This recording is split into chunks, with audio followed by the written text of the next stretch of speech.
program itself, What Happened to the Middle, the Orange County Forum strives to create a dialogue between members of the community to foster relationships, exchange ideas, and discuss current issues.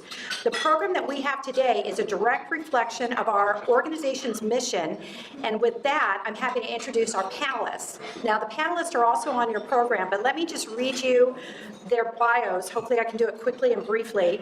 Dan Schnur is the director of the American Jewish Committee. He is the director of the Jesse M. Unruh Institute for Politics at the University of Southern California, where he works to motivate students to become active in the world of politics and encourage public officials to participate in the daily life of USC. For years, Dan was one of California's leading political and media strategists, whose record includes work on 4 presidential and 3 gubernatorial campaigns.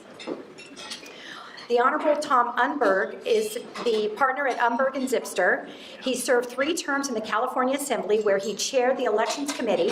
He previously served as a federal prosecutor and as the deputy director in the White House Drug Policy Office. Tom is a retired Army colonel with 3 years overseas tours and a Bronze Star recipient. Thank you so much for your service, sir. He currently is a business litigator at Umberg and Zipster, has been honored by the prestigious publication, The Best Lawyers in America in Commercial Litigation. Congratulations.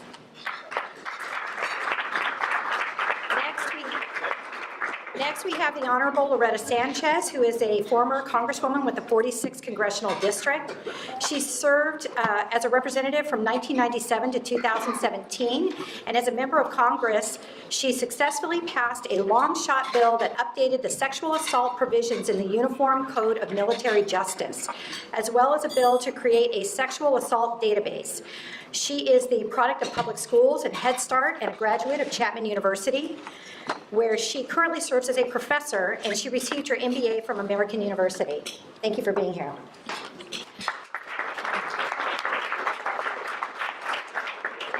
And then finally, we have Justin Wallen, the president of J. Wallen Opinion Research. He is a marketing concept strategist with a passion for determining market needs, wants, and opinions, and translating them into effective messaging and strategies. Wallen has delivered strategic direction to statewide, city, and municipal governments, global Fortune 250 firms, as well as political and nonprofit organizations, small and medium businesses, and other organizations. So thank you all for being here. And with that, Dan, I understand you're going to be leading the conversation. Absolutely. So thank you. Yeah. So thank you all for letting me join you here today. I've had the very great pleasure and great honor being able to be here at the Pacific Club on a number of occasions over the years. Up in Los Angeles, we refer to this as Ackerman country. Where's Dick? He's hiding over there. Yeah. Yeah. So today's conversation, I think, on this current political landscape is a really intriguing one, because the question, what happened to the political middle, probably could not be more relevant and more important at any time in recent American history than it is today. I tell my students at the University of Southern California, and at Berkeley as well, I tell them there's an essential difference between politics and football. And for you Trojan alums in the audience, you know that that's the way we have to frame things on campus in order to get the students to pay attention. And I tell them the difference between politics and football is as follows. I tell them that in politics, the victories come in between the 40-yard lines. And I make it clear to them, I'm not suggesting that a principled moderate or a principled centrist is in any way superior or inferior to a principled progressive or a principled conservative. But I try to get them to understand that as long as you're going to operate in a democracy rather than a monarchy, doesn't matter how smart you are, doesn't matter how determined you are, doesn't even matter how correct you are, how right you are. At a certain point, you got to be willing to come out of your own end zone and move to some level, degree, closer to midfield in order to work with people on the other side of the aisle in order to get things done. Now, there's an inherent challenge in that. As a former boss of mine used to say, there's no such thing as a raging moderate. By definition, in politics, the most impassioned voices almost inevitably come from the far right and the far left, for all the most appropriate and understandable of reasons. There's a great quote from the former agriculture commissioner of the state of Texas, a man by the name of Jim Hightower. He once said, the only thing in the middle of the road are yellow lions and dead armadillos. And me and at least some of my panelists have spent a lot of time over the years trying to prove those precepts wrong. Not because we don't have strong opinions. Frankly, I don't know about you guys, I don't like the term moderate. It suggests I don't really care. Higher taxes, lower taxes, doesn't matter. Open borders, self-deportation, whatever. But someone who gets typed as a centrist in today's politics generally tends to be someone who's very conservative on some matters and very liberal or very progressive on others. And so Loretta Sanchez, given that construct, I'm going to come to you, and the first question I'm going to ask you to get this conversation going is, I, like everyone else in this room, have watched you with fascination and admiration ever since you first ran for office way back in the 1990s. My question to you to kick this off, Loretta Sanchez, are you moderate about anything?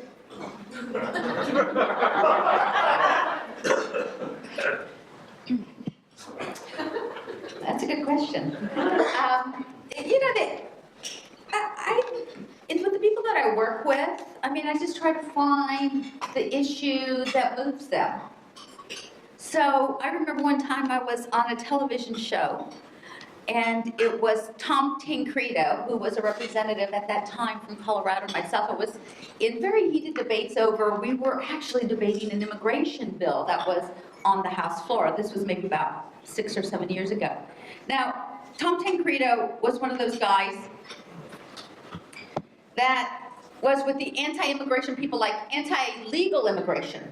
Like, don't let any people into the United States anymore, right? He was about as anti-let anybody in as anybody. And he was nasty in a sense, and the Hispanic caucus, the members of the Congress that were Hispanic, hated him. So they could not even believe that, one, I would debate him on TV, and we debated on that. But secondly, that he and I wrote a bill together which actually passed. And people would stop me and say, I cannot believe you're working with Tom Tancredo. Well, I didn't believe in anything on his realm of what immigration was, but on nurses and the need for nurses, he and I were on the same page.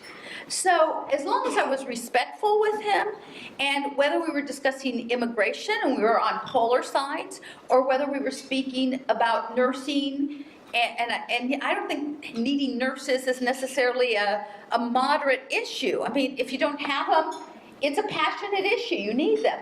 And if you have too many, well, I guess then it's a passionate issue. You've got to get rid of some. It's not a moderate issue. It's just a get it done issue. And so you're right. There aren't real moderates. It's just people who want to work together to get things done. Boy, so Tom Umber, what Loretta Sanchez has just corrected me on is the term we should be using here is not moderate or centrist, but rather problem solver. And a principled conservative or a principled liberal can be a problem solver without sacrificing his or her principles. Again, I'd ask you this, because you and I worked together sometimes and against each other more often in Sacramento a long, long time ago, in a galaxy far, far away. We were in 8th grade, weren't we? Exactly right. Yeah. When that space between the 40-yard lines seemed somewhat more populated. So using Loretta's language, is it more difficult for a problem solver in 2017 than it has been in the political past? Or are we just so fascinated with ourselves in the here and now that we've convinced ourselves that we're new or indifferent, and this has been endemic all the way through? It is more challenging, I think, today. Can you all hear me? Yeah. All right. Let me just speak. I think it is more challenging today to be a problem solver than it was years ago when you and I were in Sacramento. I'd mentioned to Dan earlier that his boss, Pete Wilson, and I disagreed on a number of things, but the one thing that Pete Wilson wanted to do was make government work. And whatever it took to make government work, that's what he was about. Now, it does seem like folks are more interested in some cases, not making government work at all. Some people run for office saying, I'm running for office in order to make sure government doesn't work. Well, guess what? If you elect those folks, that's what you get. In California, one of the things that I observed, I was in the legislature sort of pre-term limits and post-term limits. And in terms of the numbers of problem solvers, post-term limits, that number decreased dramatically.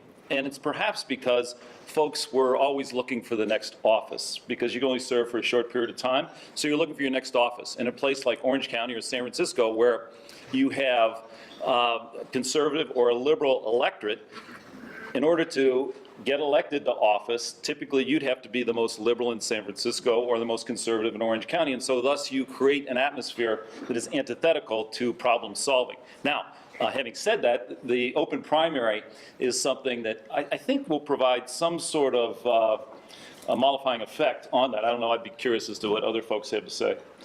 Yeah, I think you make a great point about the open primary, the sort of more moderate pro-business Democrats, or as we call them, the little Correas, who now occupy Sacramento. Justin, let me bring you into this conversation, because everybody up here has run for office. Successfully, and unsuccessfully. You are so far. Oh, forever. You are very, very successful at running people and electing people to office. If someone comes to you and says, Justin, I want to run for legislature, I want to run for Congress, I know the most liberal of Democrats, the most conservative Republicans are the most prominent voices in Sacramento and Washington, but I want to be a problem solver. Can I succeed politically on this landscape? And if so, how? Yeah, so I mean, those are the fun races, right? Because those are by nature the most difficult. You don't get to chart out your territory of I am progressive or I am conservative and I own all of this, and it's just a matter of how I communicate what particular platforms of that progressive or conservative message resonate the most. That's easy politicking, and it creates problems. You mentioned that in terms of policy, but I'll leave that to you guys. The folks who are in that middle space have to recognize and respect the duality is really minimizing it, but the broad and nuanced way we think as people, and we aren't demographic blocks. You know, Latinos don't think a particular way, and Vietnamese Americans don't think a particular way, and uneducated whites don't think a particular way. There's a whole fabric of thought underlying that, and the goal that we have, what we have to suss out, is just how those things overlay and how to walk that balance between people can feel very strongly on one thing and at the same time feel very strongly about something that seems counterintuitive or contradictory. I mean, people can be very, very anti-immigration, or sanctuary cities, for example, and at the same time be equally as passionate in their support of dreamers. So you've got to figure that out and find a way to effectively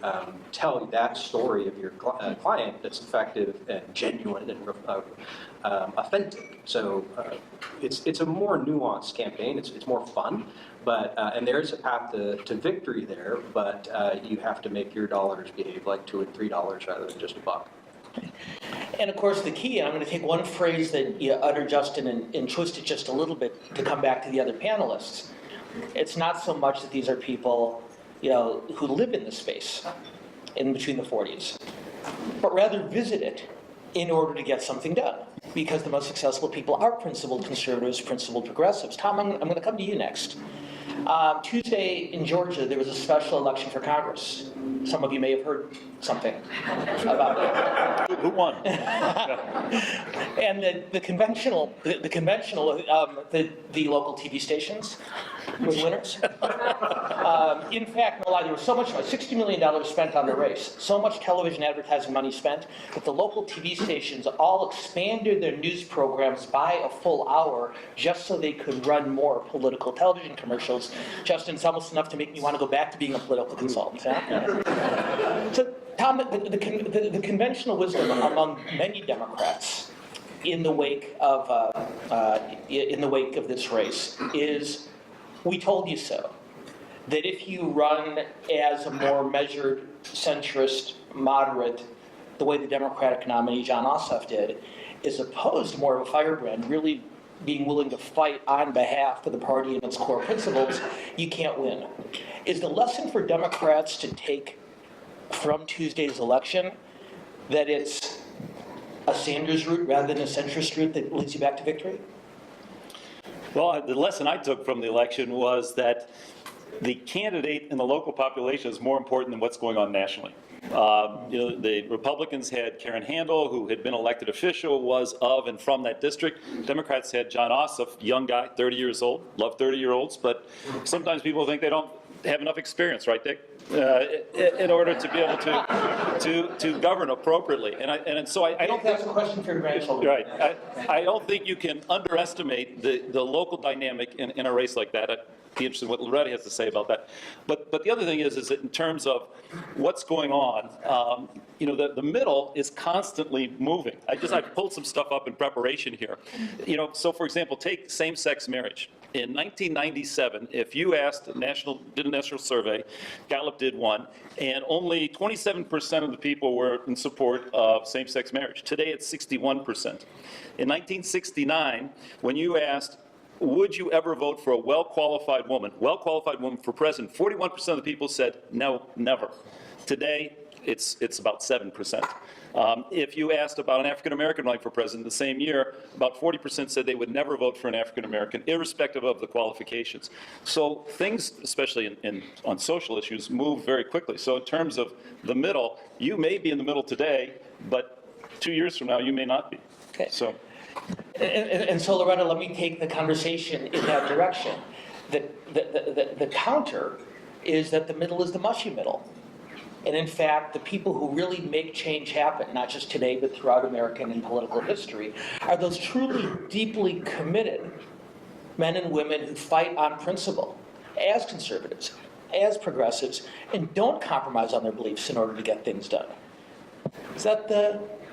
Well, I don't necessarily think that that's true. I mean, gosh, I was in the Congress for 20 years. I saw a lot.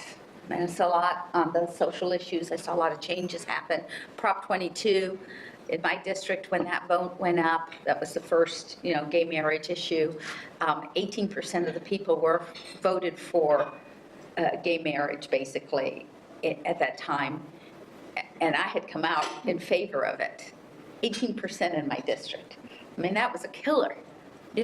Today, it's like nothing matters with respect to that. It's almost like that fight is gone. So you're right, it does change over time. Some things change faster, and that was a very quick change, in my opinion, to have seen that in the Congress from one to the next. But, I think that the people who, I think that there are people who want to work on issues.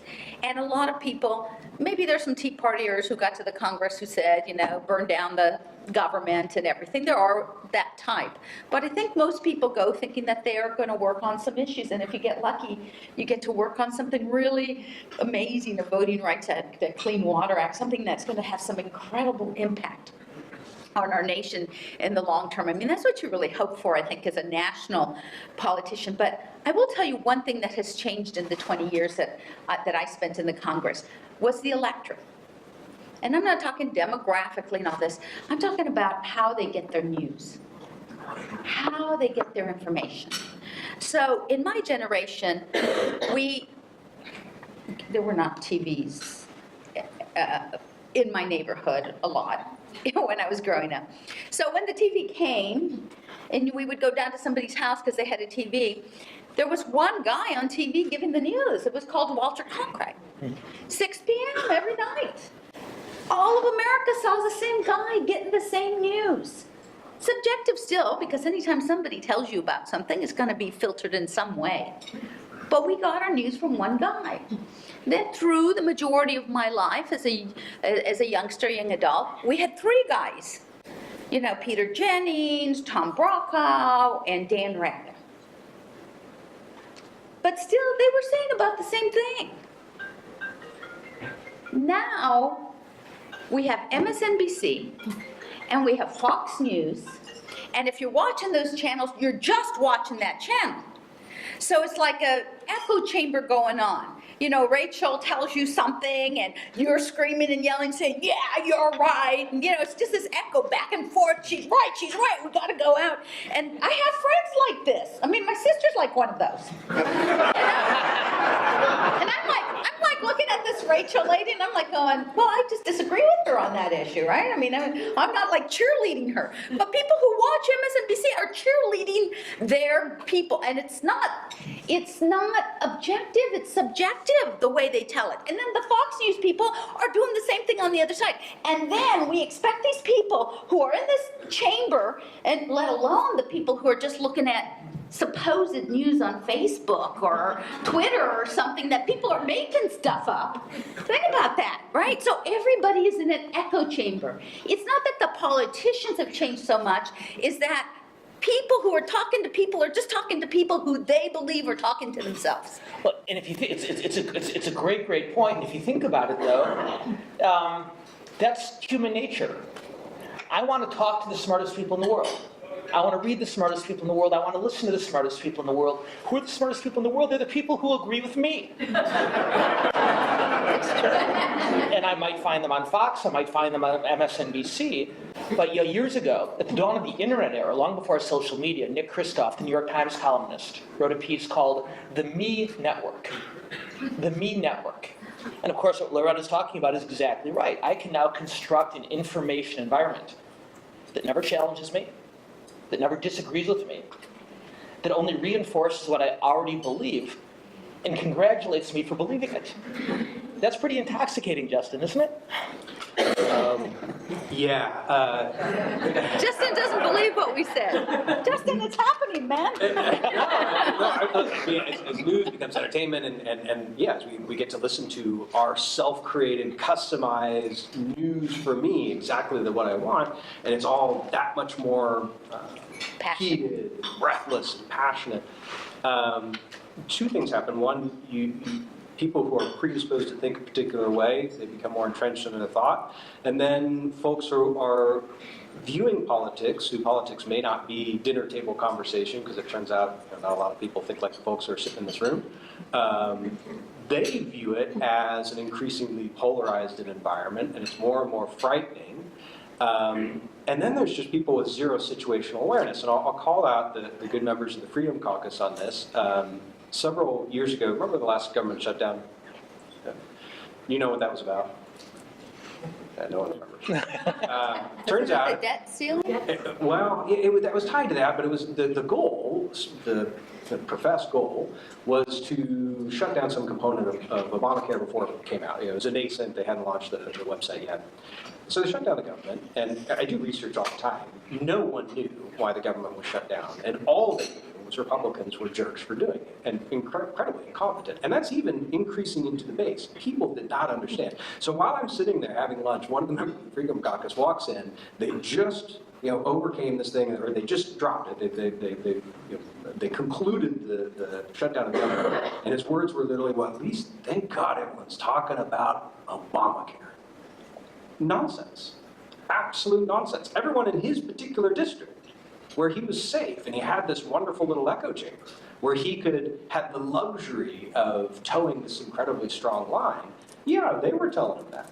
But everyone else in that particular space, and certainly on the Republican side, were to some degree or another made extremely vulnerable by those actions. The only thing that mattered to him was, one, that people were focused on what he cared about, and the side thing about that was no one really knew it. So it was impractical, and it wasn't accurate in terms of the goal and the reality of what had been affected. So anyway, it's just speaking to some of the challenges that come in terms of people's perceptions, voters' perceptions. They don't necessarily line up with those heated kind of insular discussions. A lot of times they do, but in the center of space, people aren't exposing themselves to all that dialogue on a regular basis. It becomes more complex and much less informed. And so, Tom, should I be concerned, based on Justin's formulation, that the lesson that the Democratic Party has learned from the last 8 years is we need our own Freedom Caucus? And so when Chuck Schumer, after the November election, says there are things on which we can work with Donald Trump on infrastructure and other things, and is forced to retreat, is the lesson, given Republican gains in Congress and legislatures over the last 8 years, is that something that Democrats are now interpreting as saying, that's our recipe for success too? Well, the first point is that I'm not sure that there's a sort of a thought process among Democrats. You know, Will Rogers said, I'm not a member of an organized party, I'm a Democrat. Okay, So- just because there are Right. registered reporters here, you probably want to take a minute to clarify the sentence. I don't think there's any thought process among the Democrats. Yeah, is that right? Okay. That could come back to haunt me. But anyway,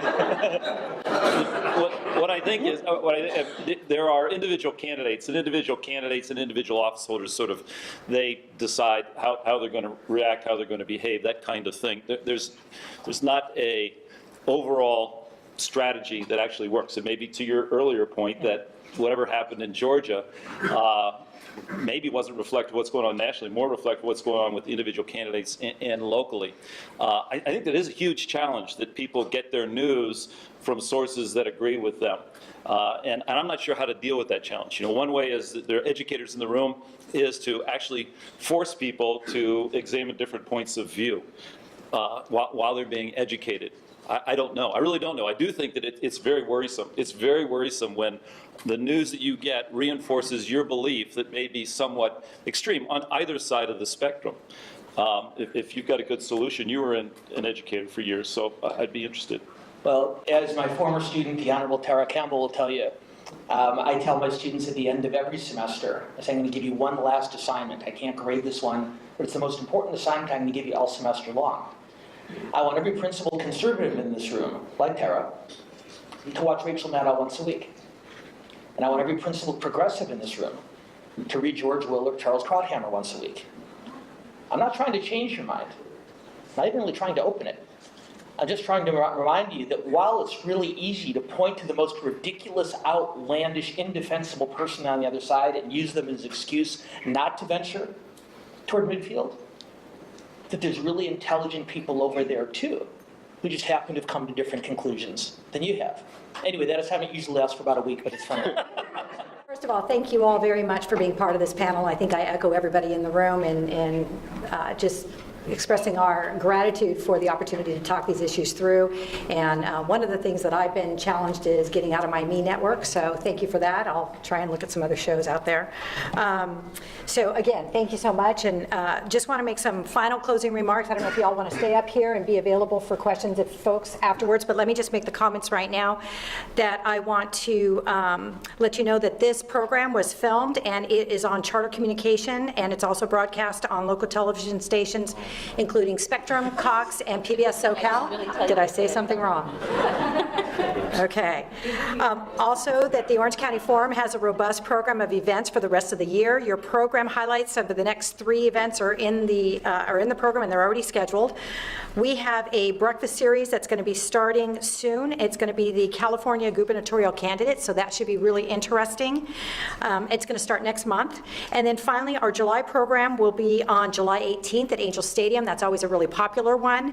It's with the Los Angeles Angels players that'll come in attendance and be part of a panel and speaking to you, so wear your red.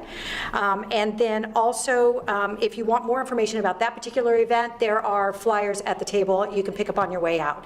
And to Brian Murphy's point, if you're not a member of the Orange County Forum, you should join today. Thank you very much. The Orange County Forum is brought to you through the generous support of the Orange County Register and our sustaining partners. For more information about the Orange County Forum, call 949-588-9884. The Orange County Forum is a nonprofit organization. Your contributions are tax deductible.